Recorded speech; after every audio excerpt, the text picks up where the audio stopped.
Avec le Grand Journal, on va pouvoir profiter de rencontrer deux restaurateurs. Une restauratrice d'œuvres d'art peinture et un restaurateur de meubles anciens ébénistes. Par la suite, on va parler des gothiques et des baroques. Pour terminer notre séquence chez Étienne pour décrire cette période.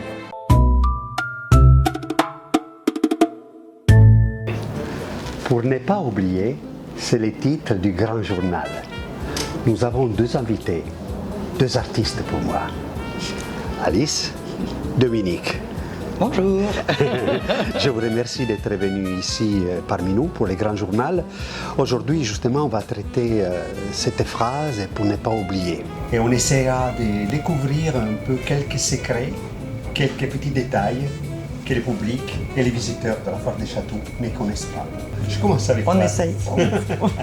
Raconte-moi ta passion et ta profession.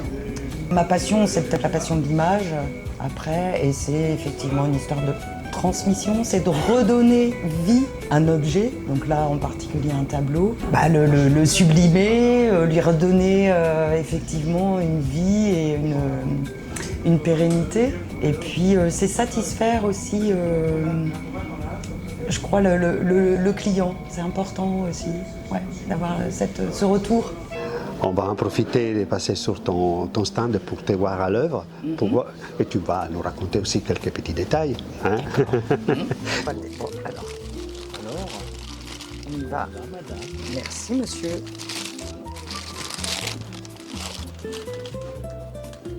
Aïe. Il y a toute une reconstitution à voir. On va faire un petit diagnostic visuel rapide. Donc effectivement, c'est confirmé, hein, c'est un panneau qui a été réduit. Il y a des traces encore de coupe ici. De toute façon, il a été mangé par des petits insectes xylophages. Donc l'extérieur, hop, comme ça, on voit que c'est un bois ancien quand même. Ce style d'écaillage et de peinture comme ça, c'est assez significatif de peinture à l'œuf, qui se pratiquait beaucoup autrefois. Et parce que l'huile, c'était pas encore très connu, mais c'était mélangé un petit peu avec de l'huile. Hein.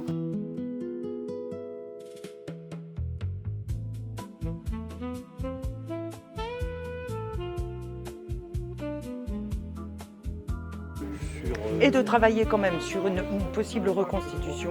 Bien sûr. C'est-à-dire de faire des recherches chacun de notre côté sur des... On croise des infos, voilà. Et on voit les tenants et les aboutissants. Exactement. Dominique, et ton métier alors? Parce que toi aussi tu t'es lancé dans la transmission. Tout à fait.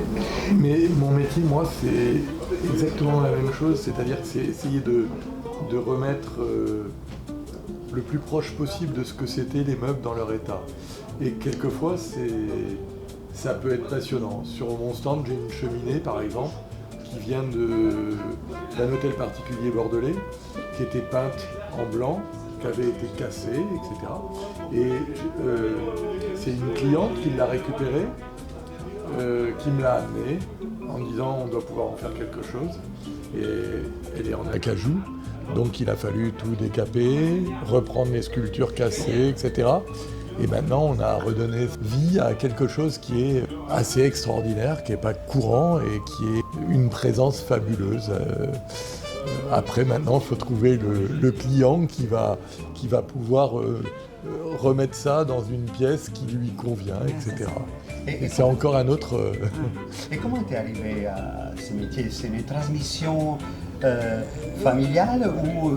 J'avais un père qui était passionné de meubles anciens, qui a d'abord meublé notre maison, puis les amis, etc., puis qui a installé ma maman comme antiquaire, et puis moi j'ai eu la passion, je voulais faire de l'architecture d'intérieur, puis après de l'antiquité, mais je savais que c'était un peu compliqué pour en vivre constamment, donc je me suis dit je vais faire un peu d'ébénisterie pour travailler dans le fond du magasin quand j'attends les clients, et puis j'ai travaillé avec un ébéniste qui travaillait avec les parents, j'ai trouvé ça intéressant. J'ai vu qu'avec mes mains, je pouvais faire quelque chose alors que j'avais jamais vraiment travaillé avec mes mains, sauf pour réparer mes Solex. Et suite à cette expérience chez cet ébéniste, j'ai fait une école qui était vraiment spécialisée dans la restauration. Et après, je me suis installé. Et j'ai eu la chance de restaurer beaucoup de choses très différentes. Beaucoup de marqueterie, beaucoup de sculptures, beaucoup de sièges, Voilà. Et j'ai eu aussi la chance de pouvoir former beaucoup d'apprentis. On a un lycée professionnel qui est pas loin de chez moi et j'ai beaucoup de stagiaires qui viennent, etc. Et ce que j'adore, c'est partager ma passion. Et Alice, et toi, tu as aussi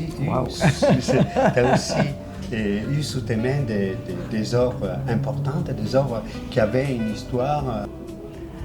Des œuvres intéressantes, on va dire, sans parler de signature et tout ça. Mais parfois, j'ai des œuvres avec une double signature, qui n'est pas forcément la même. Donc, alors, soit je joue à pile ou face, soit je me renseigne. Et effectivement, il y a tout un travail de renseignement derrière, de recherche, donc pour identifier justement quel est le bon peintre, si il y a un bon peintre sur ces deux signatures, et enfin qui correspondrait à la facture de la peinture. Et puis on peut avoir aussi des choses un peu étranges, c'est une double peinture. Alors ça peut être deux toiles qui sont apposées l'une sur l'autre, ce qui est problématique, de la même façon qu'une peinture sur une marqueterie. C'est incroyable ce que tu racontais là sur l'histoire de ta cheminée, mais et qui a été repeinte sur de l'acajou, c'est quand même fort, quoi. Il faut le faire, ouais, quand même. Et parfois on a des toiles qui sont collées l'une sur l'autre, deux toiles peintes. Donc. Après, l'histoire nous raconte que celle qui a été collée par-dessus, c'est peut-être pour cacher la précédente, qui a plus de valeur. Ou pas, enfin bon, il y a des histoires. Plus intéressantes. Exactement. Parfois, ça peut même être le peintre qui a recollé une toile sur une toile ou qui a repeint sur sa propre peinture parce qu'il avait plus de toile pour peindre ou il a voulu rectifier, ou enfin, on rentre dans pas mal de paramètres. J'ai un exemple à ce sujet à la Pinacoteca de Brera à Milan, la restauration transparente. Oui. C'est-à-dire que les visiteurs peuvent voir les restaurateurs à l'œuvre. Oui. Et on a justement interviewé une restauratrice sur place qui, avec des systèmes, les rayons, les scanners, ont découvert que les mêmes peintres avaient caché une ancienne peinture, c'était la Madone et son enfant. Et après, bon, maintenant l'œuvre est exposée à Milan et voyage aussi un peu au Louvre. Et effectivement, elle reprend un peu cette idée. Donc, ces nouvelles technologies viennent vous aider. Ah ouais. Hein? Dominique, toi, t'aides Oui, tout à fait. Une radiographie d'un meuble peut être révélatrice vraiment de bidouillage. Et vous l'utilisez Oui. Vous êtes pratiquement obligé. La radio et les UV, effectivement. Et les UV aussi. L'ultraviolet, ça monte beaucoup sur les vernis. Exactement. Sur tout ce qui a été plus récent, qui a été apposé sur l'ancien. Tout le travail fait aujourd'hui à l'époxy pour masquer des choses, etc. C'est terrible. Mais ça veut dire que c'est récupérable. Si j'utilise de l'époxy, après c'est récupérable. C'est compliqué. C'est très compliqué. Oui. Et justement, si on va rentrer dans la technique un petit peu, quelles sont les techniques les plus courantes que tu emploies? Donc, nettoyage, et puis... Nettoyage, donc allègement de vernis, après c'est... ça peut être du doublage pour une toile qui est fragile, mais qui ne nécessite pas forcément un rentoilage. Le rentoilage, c'est une grosse opération, très, très utilisée au 19e, et du coup là, on est un peu on repousse un peu ces opérations-là parce qu'elles sont coûteuses et parfois dangereuses. Ensuite, c'est réparation de trous, d'accidents, voilà, des toiles aussi qui se désenchâssent, c'est-à-dire que les tranches de la toile sont un peu vieilles et ont été oxydées par le cloutage. Donc du coup, elles se relâchent. Donc il faut les retendre sur un châssis adapté. Oui, tout à fait. Enfin, il y a pas mal de travaux. Puis après, tout ça c'est du conservatif. Après, on passe. Il y a 2 étapes en fait dans la restauration. C'est le conservatif et ensuite l'esthétique. Une fois que le conservatif est effectué, on passe à l'esthétique, qui n'est pas forcément nécessaire. Tout dépend de l'objet et puis de la personne, de la demande, mais qui permet donc de retrouver un peu l'origine et de reprendre le dessin, l'idée du tableau. Dans la galerie qu'on a avec Fabienne, Oui. on a appelé ça objet d'histoire. Oui. Parce que ce qui est intéressant justement, c'est d'aller chercher à chaque fois, le plus possible, c'est pas toujours facile, l'histoire de l'objet. Dans le mobilier, c'est super compliqué parce que d'abord le 18e a toujours été à la mode, enfin je veux dire depuis le 18e on a toujours fait du 18e. Il y a beaucoup de meubles que les gens disent 18e qui sont vraiment plutôt 19e et même quelquefois tard dans le 19e. C'est très compliqué. Tant qu'on a gardé les techniques de l'époque, on les a appliquées. Donc on a des meubles qu'on pense 18e qui peuvent être faits au 19e. Ça, c'est une chose.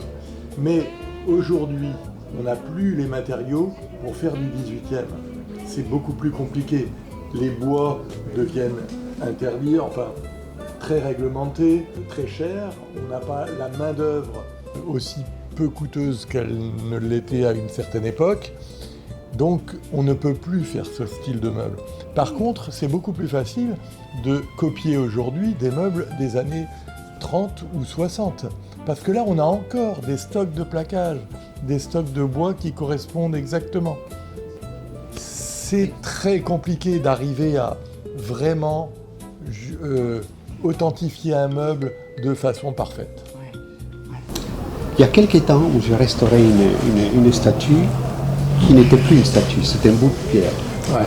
Mais la personne en avait vraiment besoin de façon sentimentale pour la poser dans son petit cimetière familial. Et donc, du coup, j'ai essayé de garder cette pierre et j'ai dû reconstituer une statue en fonction justement d'une documentation d'époque. C'était une pleureuse. Alors, vous, comment vous intervenez? Souvent, est-ce que vous devez prendre une décision sur continuer l'œuvre, partir vers une phase de création, ou vous la laissez en l'état et vous gardez les blessures du temps? Alors, ça dépend un peu de la demande. Ouais, exactement. Ouais. Parce que moi, ça m'est arrivé d'avoir un fauteuil Régence Canet. C'était une famille de l'île d'Aix et soi-disant, Napoléon s'était assis dans ce fauteuil. Il n'avait plus de pieds. C'est possible. Il voulait reconstituer le fauteuil de Napoléon. J'ai refait les pieds comme ils auraient dû être faits, ils auraient pu être faits. Ouais, c'est ça. C'est-à-dire avec des modèles, etc. J'ai refait les pieds et voilà, ils ont retrouvé le fauteuil dans lequel s'était assis Napoléon. Et ils étaient contents. Ils étaient très contents. La dame aussi était très contente. Mais à l'inverse, pour des gens extrêmement conservateurs, pour des musées, pour des choses comme ça, ça passe pas. là, on se contente d'essayer de remettre le meuble à peu près en valeur, sans toucher vraiment. Mais ça, c'est aussi lié à votre préparation historique et culturelle, c'est logique. Oui, tout à fait. Mais là, c'était une chance fabuleuse parce que dans ce cabinet, il n'avait jamais été touché depuis le 18e. Il y a des chaises dont le dossier se plie, des chaises qui sont de Mathieu Bauve, qui est un ébéniste parisien qui est décédé juste avant la Révolution. Et ces sièges n'avaient jamais été ni dégarnis, ni pas du tout touchés, quoi. Vraiment, c'était exceptionnel. Et nous, on les a dégarnis. Moi, je trouve que c'est déjà... C'est compliqué, ça. Bah ouais, mais le cuir, c'est des sièges qui sont canés et avec garnis en cuir par-dessus. Et le cuir était déchiré, donc il fallait... Soit on mettait une grosse réparation, soit on le changeait. Et on l'a changé pour des cuirs équivalents. Et ça n'avait jamais été enlevé. On a retrouvé la peinture exacte dessous et tout, c'était génial. Ça, c'est... Donc là tu as vraiment réinterprété l'œuvre. Un petit peu. Oui, Ouais, forcément. obligé. Forcément. C'était une demande. Et toi aussi, tu as dû réinterpréter Ben oui, un petit peu, fatalement, ouais. Ouais. Après, beaucoup de documentation, effectivement, des recherches. Donc, heureusement que Internet existe, parce que c'est beaucoup plus simple. Et puis, oui, c'est ça. Et puis après, c'est réinterpréter le plus proche possible. Mais comme disait Dominique, tout dépend de la demande en face. Qu'est-ce que vous voulez? Qu'est-ce que vous avez envie de voir, de garder et de respecter surtout. Après, parce que nous, on est totalement dans le respect. Moi, j'arrête pas de dire, je ne suis pas une artiste, je ne suis pas une créatrice. Je peins pas, je fais pas, voilà quoi. Je suis artisan, je me mets au service de l'œuvre et j'essaie de respecter l'auteur, quoi. Donc après, c'est là où c'est compliqué parce que... Moi, il y a une chose où j'ai dû, entre guillemets, interpréter, c'est quand ils ont construit l'Hermione, Oui. ils m'ont demandé de faire le mobilier historique de l'Hermione. Or, l'Hermione, on avait des descriptifs très succincts, de lit à angle arrondi, gna gna gna. Enfin, rien. Donc il a fallu refaire des chaises, des tables, qui correspondent à l'époque. C'était passionnant. L'association qui s'est occupée de la restauration, de la fabrication d'Hermione, a fait travailler tous les lycées et les centres d'apprentissage de la Bretagne au sud Charente.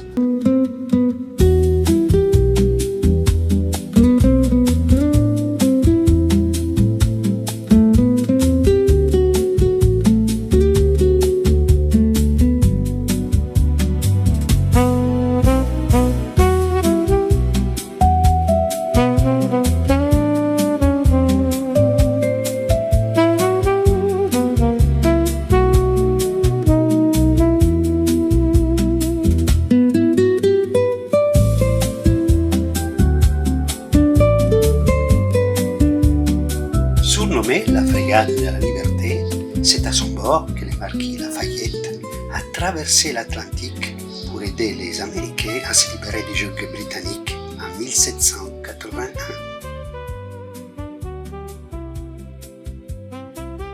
Donc c'était génial parce que moi j'allais à droite, à gauche, leur dire non, c'est pas comme ça, il faut faire comme ça, etc. Mais c'était super, c'était vraiment une expérience extraordinaire. Comme les titres le disent bien, pour ne pas oublier. C'est ça. Et cette génération va continuer à établir.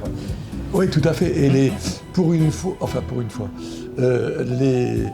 tous les gamins qui passaient leur CAP, etc., et leur bac pro et tout, qui ont travaillé sur ces meubles, avaient une pêche terrible, quoi, parce que là, il y avait un but. C'était pas à faire des... c'est un projet magnifique. Ah ouais, c'était extraordinaire. Ouais, vraiment, ça, c'était une Mais je vois déjà la dernière question, on y arrive. Il y a des œuvres qui vous ont vraiment, mais ils vous ont tellement plu, et les clients étaient heureux, ils en pleuraient presque. Parce que moi, j'ai vu vraiment même je sais pas, j'ai vu des personnes qui étaient comme ça, qui ouvraient les yeux. C'est impressionnant. Ben, c'est vrai qu'on a un métier qui est impressionnant. Alors moi, peut-être plus que toi, parce que moi, ça peut apparaître très vite, quoi, sur un tableau, un nettoyage, tout. C'est magique, effectivement. C'est magique quand ça se passe bien. Et donc, effectivement... Nous, il faut des heures avant que voilà, ça soit c'est ça. Mais non, mais ça, c'est le côté très gratifiant, effectivement, du métier. C'est quand on a une personne en face de nous, qui est le possédant, qui est là, mais c'est extraordinaire. Et là, on a l'impression d'être magicien, effectivement. Mais non, et non, et non. Quand on restitue un cartel en écaille de tortue et qu'on remonte les laitons, l'écaille, etc., là, il y a une transformation qui est incroyable. Mais même, et puis pour nous aussi, enfin, il y a un côté qui est quand même très très gratifiant. Enfin, il y a oui, ce besoin, c'est pas un besoin, mais Oui, on se bluffe, mais on n'y est pour rien. Oui, enfin, c'est entre ça. guillemets, l'œuvre, elle existe. C'est pas nous qui faisons quoi que ce soit. Mais c'est vrai que de remettre en place et de remettre en valeur, Oui, de temps en temps, il y a des choses, c'est fabuleux, quoi. c'est les sentiments et l'émotion personnelle que chacun transmet. Je suis triste. Je dois quitter Dominique et Alice parce qu'à la bibliothèque, il y a notre expert qui nous attend pour ne pas oublier, mais cette fois, ça sera du baroque et du gothique. On voit encore un œil, l'autre œil a totalement disparu.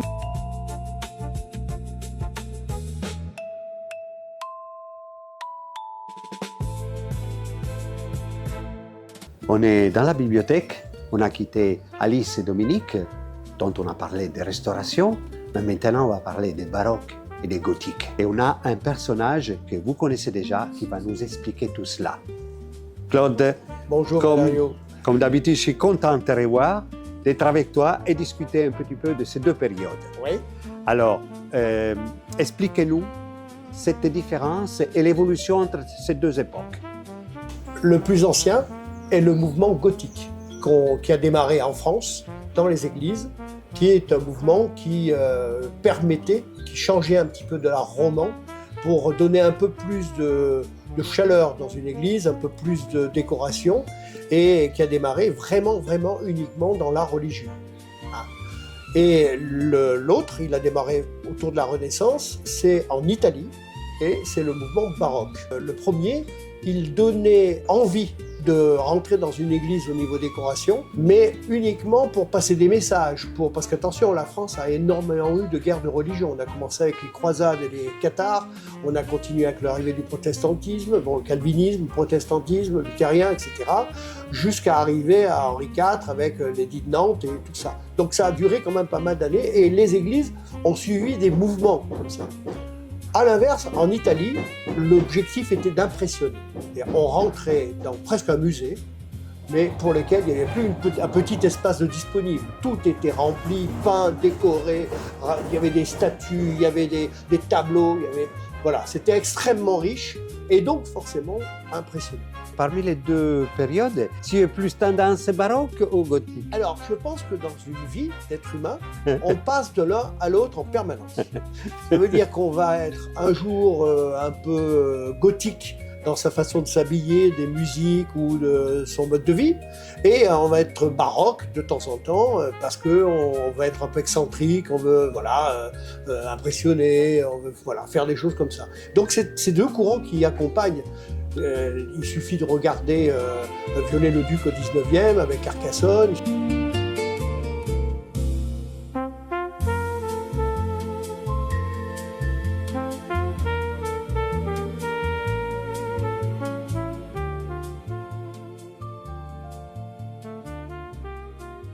Il suffit de regarder la flèche Notre-Dame, il suffit de regarder ce qui s'est Barcelone. Donc autour de nous, on a un petit endroit qui est très drôle dans la Drôme, qui est totalement baroque, qui est le palais du facteur cheval à Haute-Rive, qu'il a construit lui-même pendant toute sa vie. Mais alors, il est complètement excentrique dans tous les sens. Et donc, quand on s'habille de façon totalement excentrique, on est un peu baroque. Oui, donc en fin de compte, on continue ces deux tendances de nos jours, au bout de plus de 200 ans, 300 ans. Si tu veux voir une vraie soirée gothique, tu vas dans un bon concert de rock, tu vas voir des gens magnifiques, tout est cohérent, la musique, leur façon de s'habiller, bon, il y a des piercings, il y a des tatouages, donc là, tu vas être complètement plongé dans le néo-gothique, tu vas être vraiment dans l'esprit, quoi. Et là, j'aimerais bien avoir une petite pause. On va regarder maintenant des églises qui vont apparaître et on va mettre un peu de musique. Donc, selon toi, la musique baroque pourrait être l'idéal. Oui. Bon, on va lancer notre musique baroque et des images d'église. Pas de souci.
Alors Claude, qu'est-ce qu'on pourrait dire de cette belle sculpture en bois?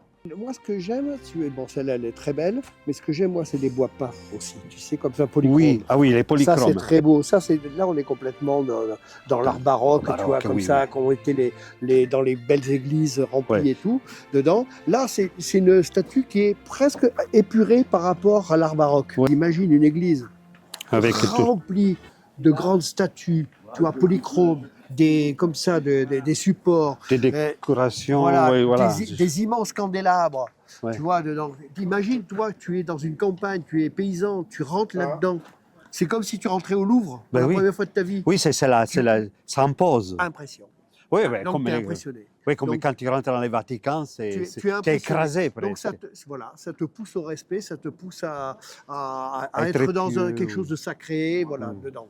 Ça, c'est grotesque. Imaginer quand tu commences à parler du diable, de ne pas faire certaines choses, de délivrer un message, et que tu as en face de toi bon, là, c'est la pomme, certainement, c'est le péché originel. Oui, etc. Voilà, tout un donc, derrière, quand tu délivres un message comme quoi il ne faut pas que tu aies les personnages sous les yeux dans l'église, tu vois, c'est un peu comme les gargouilles les gargouilles de Notre-Dame. Alors, tu vois, Notre-Dame, les gargouilles ont été reprises en carte postale et elles ont été remplacées par des figures de généraux allemands de la guerre 14-18 pour se moquer en caricature, pour justement essayer de faire de la propagande française sur la guerre 14-18. Donc il existe des séries de cartes postales où on voit les gargouilles, mais la tête de la gargouille, c'est un général allemand, ou Guillaume. Guillaume, dedans. Donc, regarde, il a son truc là. Ouais. Ouais. Et c'est 17e. Par contre, je sais pas d'où c'est, peut-être du nord de la France. Ça c'est du bois peint, ça, c'est du bois polychrome. Polychrome aussi. Ça, c'était aussi parce que les gens n'avaient pas de représentation. N'oublie pas que la photo, tout ça, n'existait pas aucune encore. représentation des saints. Donc ils allaient, quand ils étaient proches de Saint-Roch, là ils avaient leur Saint-Roch en polychrome. Ils pouvaient mettre un visage dessus. Oui, ils pouvaient mettre une image sur le ils pouvaient prier tranquillement. Sans ça, tu n'as que des scènes, des tableaux, mais les saints sont apparus dans les églises justement pour que les gens puissent s'associer à ça, les représenter physiquement. Ben moi, j'aimerais bien terminer l'émission avec notre Vierge Marie. Alors Claude, on se retrouve avec la Vierge Marie, les petits bébés, notre Jésus bébé, et c'est là-dessus que j'aimerais bien terminer notre émission. C'est notre culture de toute façon. Et bien voilà. Et sur ça, on vous dit au revoir. N'oubliez pas de vous abonner, liker et venez surtout à la foire des Châteaux. Allez, ciao! Au revoir!